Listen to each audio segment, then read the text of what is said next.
Friday, and it's been scheduled for property talk with me, your host. Okay, so like I said earlier on, if we were to meet in person, this would have been a roundtable discussion. So, since we are far away in our respective places, I would like to actually treat us to share among ourselves what we've been up to lately. I mean, this Papa has been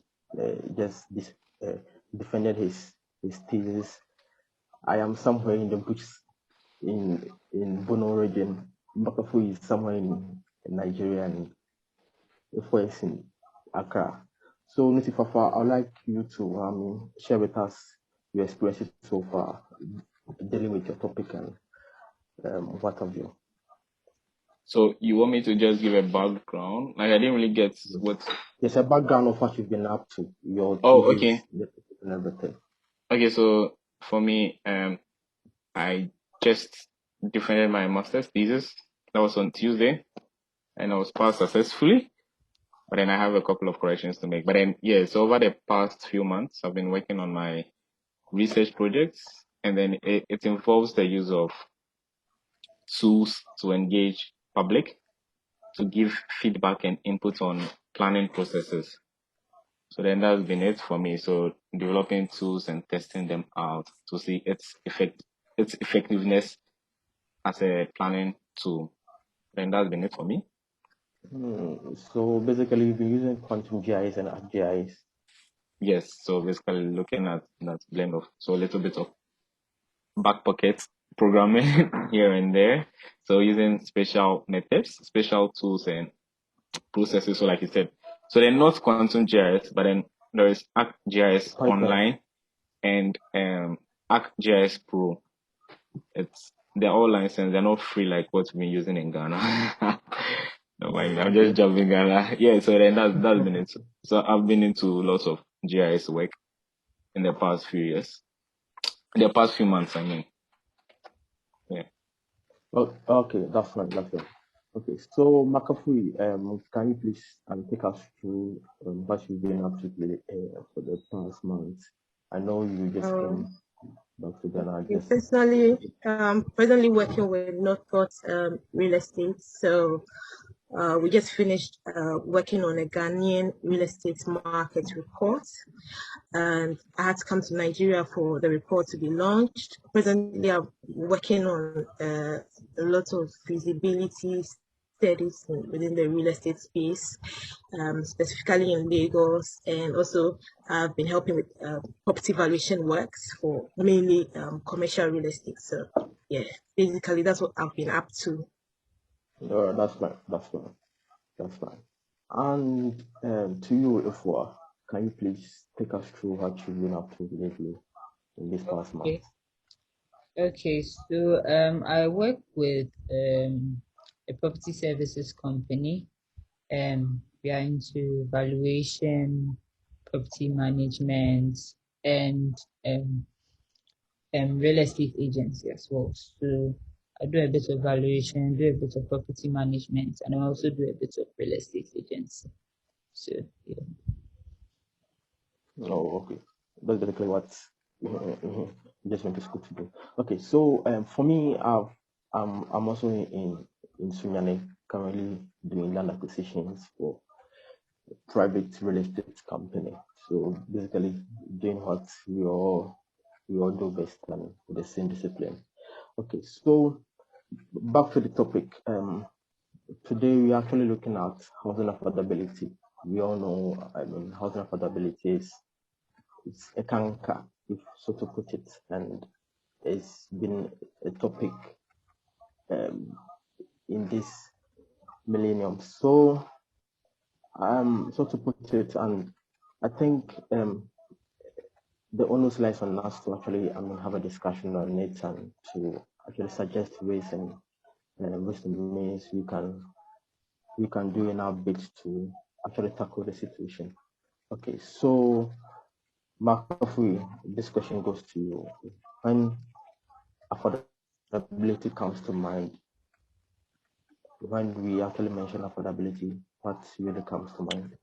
For me, I believe that for housing to be affordable, it means that everybody, or if not everybody, a bigger proportion of the population should be able to afford housing. And so, as much to a large extent, even people who are earning the minimum wage should be able to afford houses. Until we get to that point, then houses are not really affordable. Uh, so, when we actually talk about minimum wage, do you really think the lower income earners in the country really fall within that affordability spectrum? Because the minimum income wage in Ghana now is pegged around 13 cities. Do you really think they can manage to fall within this spectrum? Wait, can I jump in? Yeah. Okay, Yes, you so can quick jump in, question. Papa. Is a 13 series per hour or per day? It's per day. Per day. Per day. Oh yeah, I think that answers the question. All right. It's not even up to the 13, it's like 12 CDs, 56 pesos or so. 3 pesos or something like that. Yeah. Yeah. Yes. So, do you really think, Makafu, that these lower income earners can really fall within this spectrum if we Well, actually no, consider affordability? no, I think that, they have been like sidelined when it comes to affordable housing, because even for the middle income class, it's a bit of a challenge. So I don't see how the low income can't be even incorporated within the short term, if you get what I mean. Because even want to calculate their income, okay, their yearly income is going to be around 4,500 CDs. And how much is a house? You see, so that means that, and looking at the measures of affordability, if a person is not able to afford a house with 30% of his annual income, then the house is Mm, not affordable enough.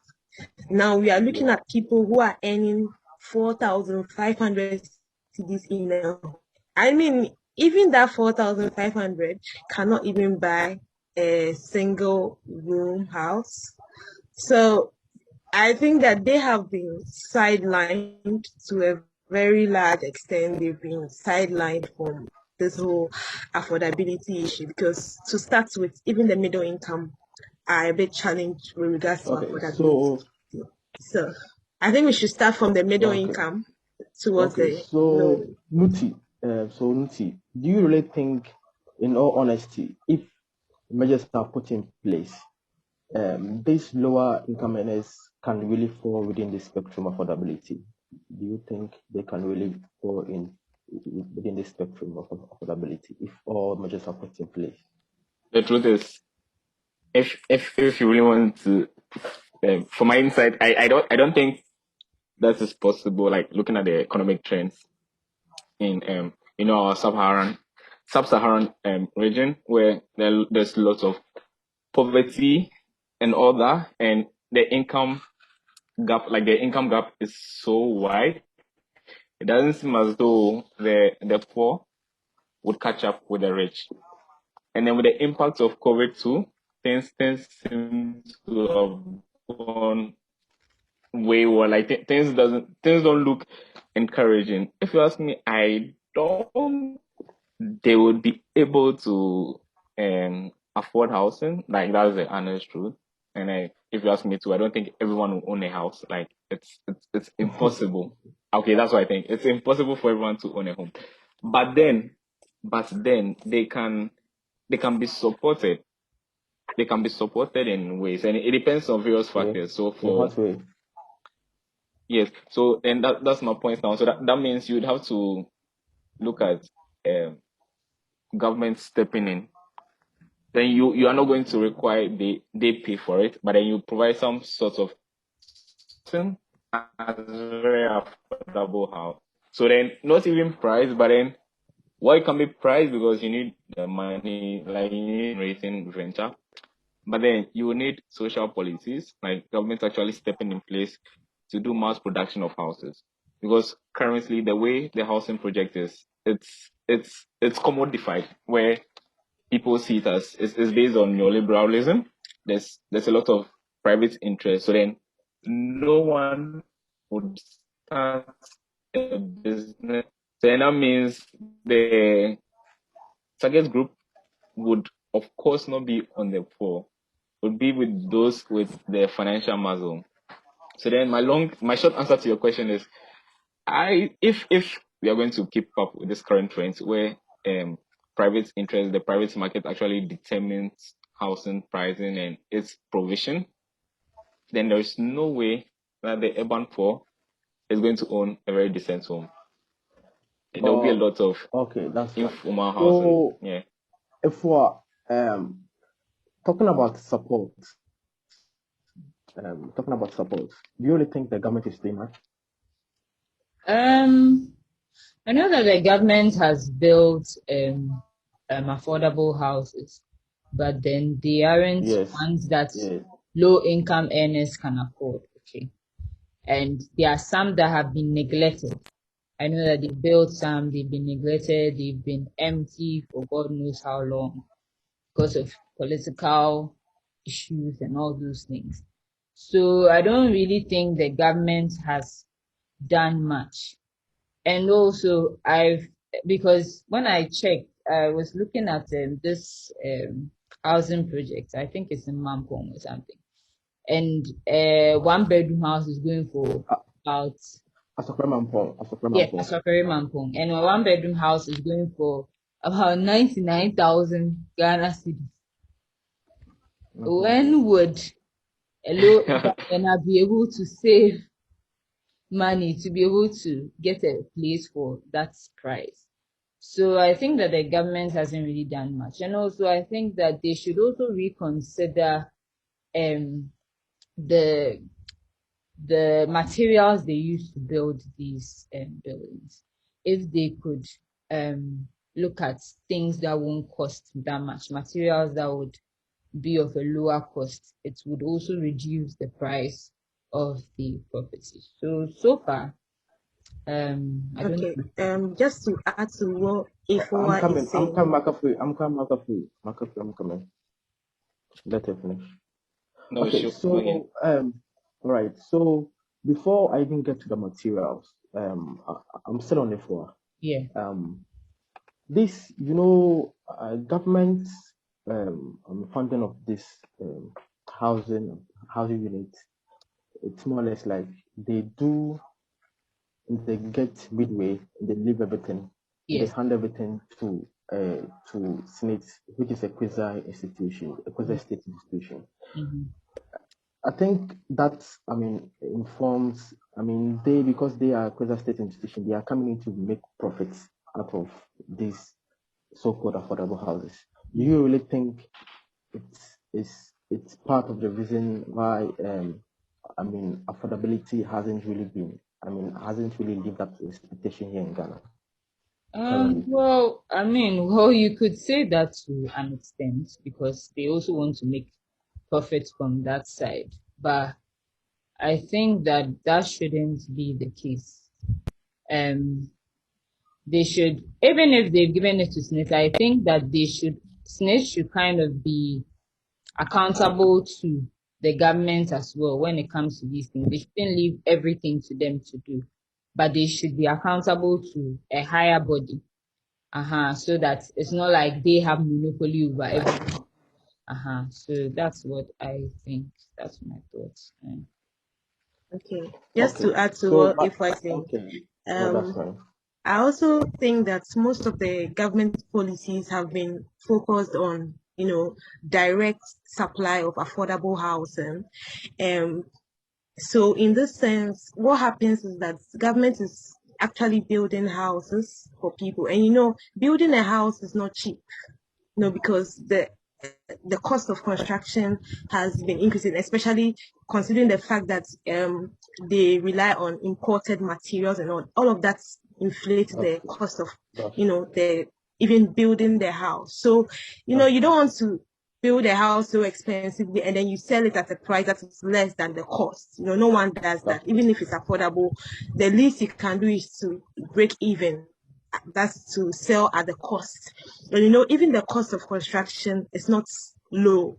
And so in the end, even though they are focused on making their houses affordable, in the end they become unaffordable because the cost is apparently very high. I think that one way we can look at this is by devising innovative ways of helping people to have the financial strength. As Newty said, I think the financial strength is very important. So how are they, helping people to have the capacity? Another thing is that instead of relying heavily on imported building materials, why don't people, why don't the government look at look use making use of locally available materials, because some of these things will slash down the costs. Why don't they look at increasing access to land? These are the things that make housing very expensive. So why don't we tackle it from the cost perspective, and why don't we look at it from and how do you call it, building the financial strength of people? I know not there had not been a single document on providing affordable housing to like 2015, where they brought this national housing policy. Housing policy, That's yeah, that's yeah, that brought out some of these things. Looking at bringing communities together to empower themselves financially to be able to buy houses in something we call housing cooperatives, or the housing policy brought out some things, but to a large extent, how have these things been implemented? How are we making use of our locally available materials? How are we ensuring that some of these things that have been stated in the national housing policy are coming to fruition? And I think these are the main issues to be considered okay. for Right, that's in fine. terms of Okay. government policy. Yeah. Okay, I'll come back to you on the financing aspect of it. So, but I'd like to ask Mr. Fafa, with the materials bit of it, I was of the, I'm of the view that bricks as a main material for construction has been the sideline in our part of the world. In fact, we are actually made for bricks. Bricks are made for us.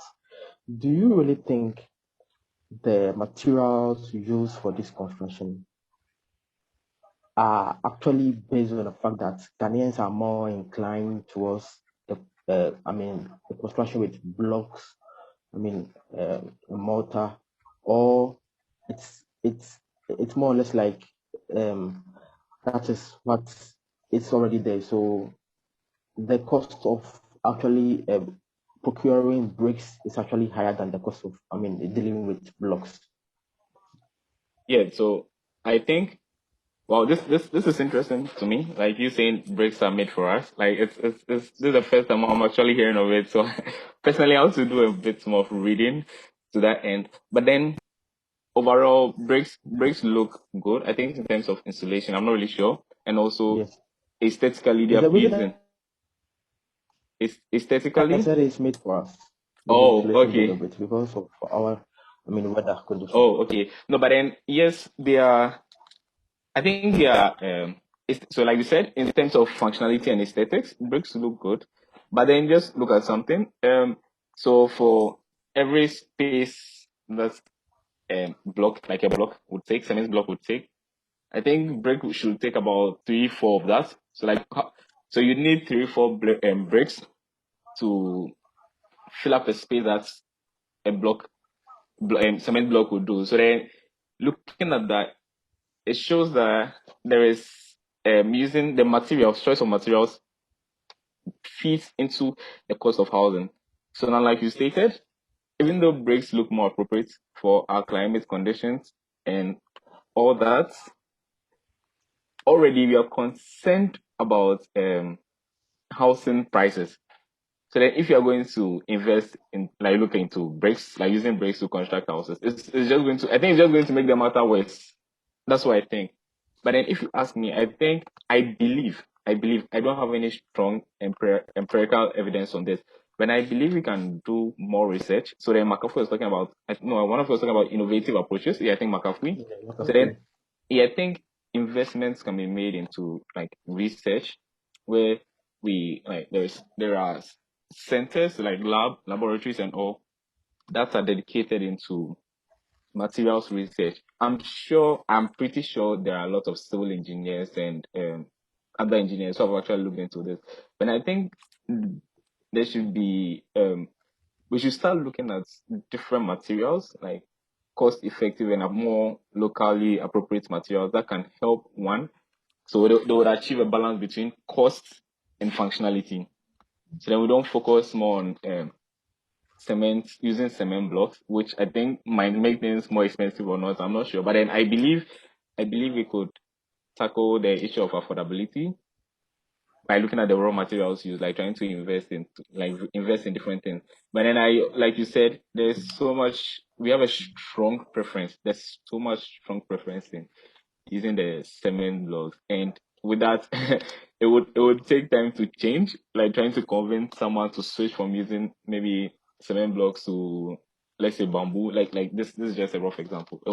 It would take some time, but then I believe it's possible to change the taste and preferences of people. But then my point is investments have to be made into innovative approaches in terms of raw materials adopted and used in the construction of houses. Okay. Just Um, sorry, just I think something about the okay. materials being used. I just want to say some like a video I chanced on. It was a guy who is now into using plastic waste to build, which is really good because there's a lot of plastic waste. So they collect Yes, I've seen plastic waste and that they guy. I've seen that guy. I've seen yeah. that guy. I think the issue was about the fact that people will be a bit hesitant to buy into that idea because of the fact that like is it fire resistant and all that. But he said they've adopted ways of molding it in such a way that even if there's a fire, it wouldn't it would be fire resistant, let me say it that way. So I think that Yeah. those are other things, areas, as you said, we need to research. And government also needs to help these people because they need funds to be able to do more research on these other materials. So yeah. Yeah. Okay. And to add to it, I mean, with a guy who uses this plastic waste for the blocks, his buildings are very cheap. I Yeah. mean, yes, I checked up on him. His buildings are very cheap, but the problem has to do with Ghanaians' over reliance on these new methods of construction, and also with the bricks aspect.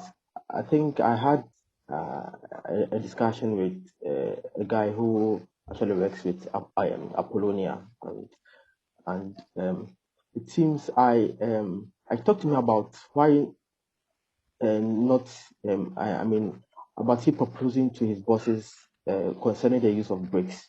Okay, so he was of the view that it would be expensive and all that. So I gave him the breakdown. In fact, I before engaging him, I had done my own extensive research on it, and I made him aware that in fact bricks bricks are actually meant for us, and if they are to incorporate the use of bricks in their construction of the estates, the prices they actually charge now would come down drastically, and it will make their products more affordable to their customers. In fact, he was budging, so he had to engage an architect who also alluded to that fact. In fact, he also alluded to the fact that, in fact, when bricks are constructed um, um, in that bulk production, they cost very less Oh, okay. as compared to yes, they cost very less as compared to doing it for just a single house.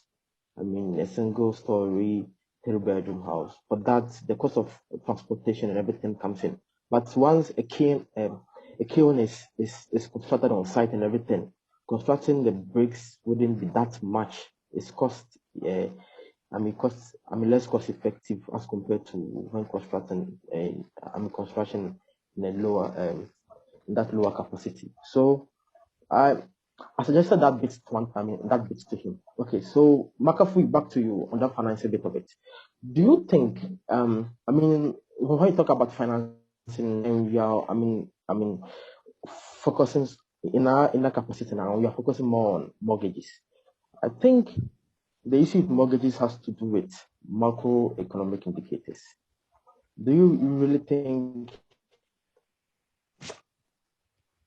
I for one think for affordability, the main, aside the ones which are pertinent, the main issues has to do, they have to do with macroeconomic indicators. Do you really allude to that fact? And with respect to mortgages, how do you think we can do our best to actually avert that problem?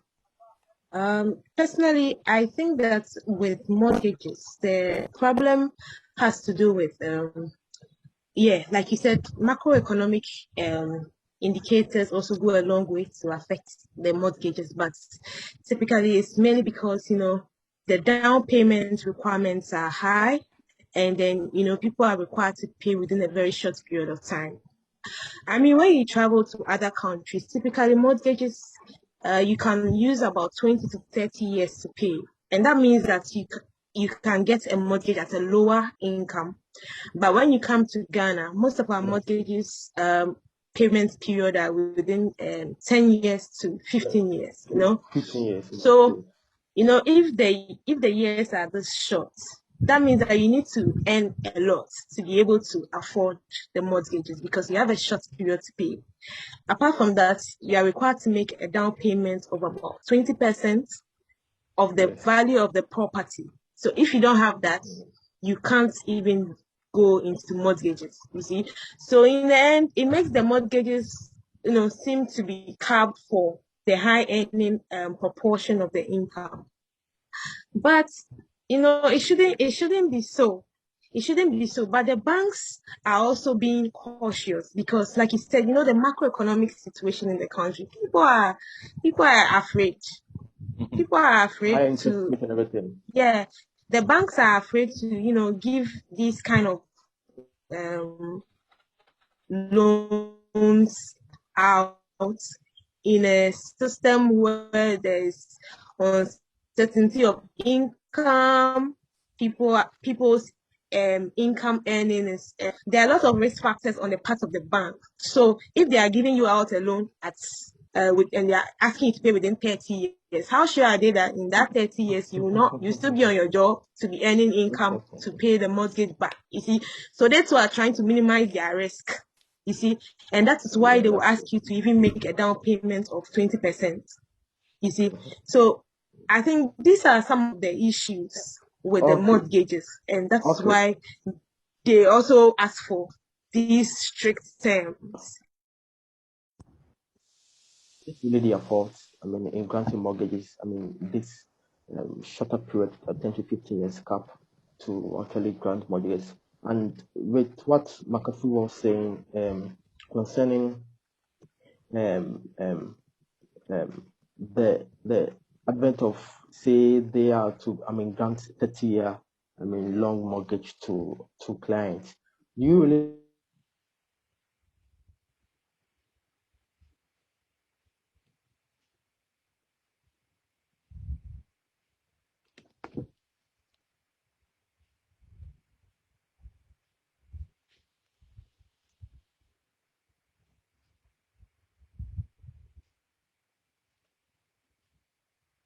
all right? So, as if I was, Makafu was stating earlier, they're here to make money. So then you wouldn't want to put yourself in a situation where, as a business, you'd be liquidified as soon as possible. No, you are looking for longevity and all that. So then that means all your business ventures, all your activities are based on partner with people who didn't have the financial muscle to fulfill their promises and end of bargain. So then, no, it's not their fault. It's a system that they find themselves. They don't trust the system. True. That's the whole That's issue. The issue with, I think basically the issue with affordability, housing between banks and citizens is the issue of trust. they don't trust the government. They don't trust the people, like the citizens themselves. So then, if it comes to business operations, they wouldn't really look at people who are nationals. But then if you have international links, to engage with them, with embassies, because they have high levels of trust reposed in them as compared to the nationals. So then it's not their fault. So, The trust system is poor. So it's all hinging on the word trust. There's lack okay, of trust between the and who is to be blamed for this break of trust? It's the system. The system doesn't make them trust. Like, let's be honest. There are so many. If we want to step into a public institution to get maybe apply for maybe what was it, like, you are looking for you want to do searches or you want to register your land. Already you are suspicious of the land officials who are the administrators and all, because we do not trust public institutions. We know there are ways to beat the system. We know we can be beaten too. So then we'll sell houses. Later on, we realize that they are double purchases. So then it's a system that has been built over the years. I wouldn't say it's a one-time something, but then it's actually a system that's been built over the years, and it makes it difficult to trust anyone. So I think in terms of trust, it's very low in in the Okay. country. Yeah. All right. So, okay. Ifua, I'm back to you again. Do you really think? I want to ask, is in for we the up and coming ones? When we actually mention property acquisitions, it seems it's a bit of it's a bit problematic when we the young ones are mentioned, but elsewhere others are doing it. Do you really think we are favored in terms of property acquisitions? Considering the system we find ourselves in, do you really think it favors us, the young ones, in trying to afford these properties? Well, I don't think the system is favorable for us. One,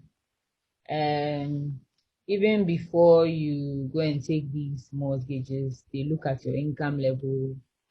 They check whether you can be able to pay it within this period. If I'm not earning some huge money or whatever, so I can't meet that was an payment plan or anything. I can't be able to like acquire such a property using a mortgage. At least in the Western world, you can actually go for a mortgage, even looking at your income level and everything, you can still go in for those mortgages and pay over a long period of time. And unemployment problems. We have this whole issue where like people are unemployed. If you want to get employment somewhere, it has to be about whom you know and all that. Okay. So people are unemployed. Also, I'm just saying it with regards to in general, like millennials. Okay. So if I'm giving an example, if All right. Okay. what's the name? If maybe I'm not right now at this stage, in the early days, let me see, our parents' time, at this stage, you're supposed to be married. Maybe you have a child by now or something like that. So Okay. maybe if you're going to get married, that was what will trigger the thought of, oh, getting a home, getting this, because I want to start to settle in with my family and all those things. But if it doesn't, maybe you haven't been, you don't have anyone who you're going to marry yet. That won't, you won't have those thoughts yet, because like, I mean, okay, you might have those thoughts, but maybe if you look at your income level, at least if you have someone with you, the person can support That's you fine. guys get a place. Sure, that's all right. But that's one thing that would trigger something like that. I'll also give an example. If I'm, for example, staying with my parents in somewhere like Cantonese, and I work somewhere at maybe Accra Central, or I work at Asylum Down, why would I want to go and rent a house at Kopiase or something? Looking at my income level. Maybe that's why I can afford rent or something. Why will I go and rent a place over there? Or why will I go and get a place over there when my office might be 15 minutes away from me or 20 minutes away from me? You see, so it doesn't even encourage me to leave my parents' house because I know that you're enjoying everything. if I leave the house at 7, I'm speaking the truth. If I leave the house at 7, you're enjoying everything. I leave the house at 7:30, I'll get to work maybe 8 or something like that. Productivity level will be high. But some people, I'll be traveling all the way to that place. Takes me about 1.5 hours. By the time I get to work, I'm even tired. So, the system is really So I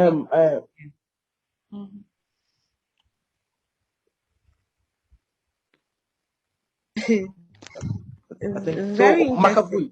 Makafui, Yeah. back to the same topic. Do you really think we are safe? I mean, for us up and coming ones, do you think we are safe? Because from the look of things, how from what Ifo was saying, it means the what-to-do ones are always enjoying. It means the what-to-do It ones says are less than always a, enjoying. You said? sorry for cutting. It says less than 1 minute. I don't want you to start something, then it will cut you off. So can we? I've scheduled a new meeting. Okay, so I'm going to send a link. Okay. So if let's just leave this one, and we'll go straight to it. It should be 1 hour. And I think the maximum is 40 minutes. Yeah. Don't worry. We'll just start straight. Okay. So let's leave this.